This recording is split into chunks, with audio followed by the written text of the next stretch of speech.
ako kakamungan about mo sa artificial na pangalan. Wala ho? Naiintindihan mo lahat.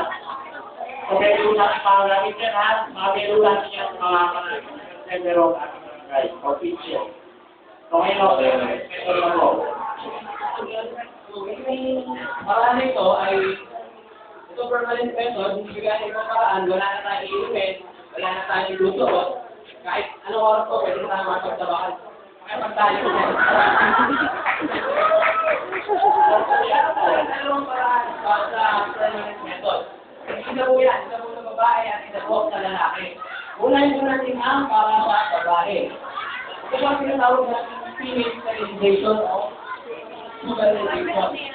So, sa parang po ito, pipigilan natin ang pagdadalang tao ng babae dahil ang itlog po ng babae ay kasi pipigilan lumanoy papunta sa ating bahay bata upang gamit na doon yung first cell o yung sa lalaki naman.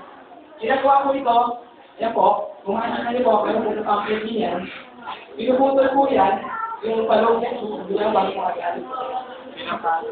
O, kadang natali. So, sa parang po yan, ang itlog yung nagagaling dito sa ubahan nyo, ay hindi na makakapunta doon sa bahay na kasama. So, yan po, pilitin po yan, nangangilin na wala nang lutor. Pilitin na po. Ang lutor po ay para naman sa lalaki na. Meron ka natin. Wala na.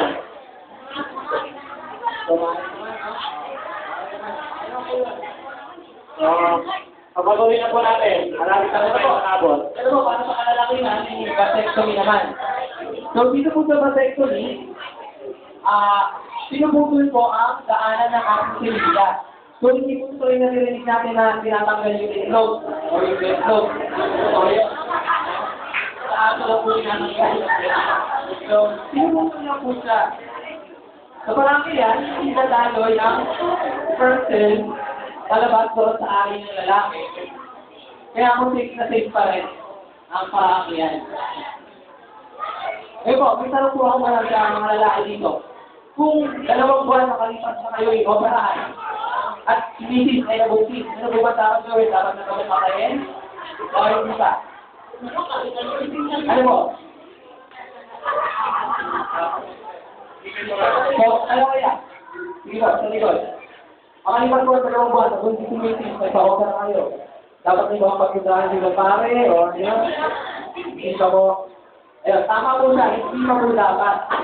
Kasi po, dapat po natin, effective pa na ito, paglipas lamang ng 3 buwan.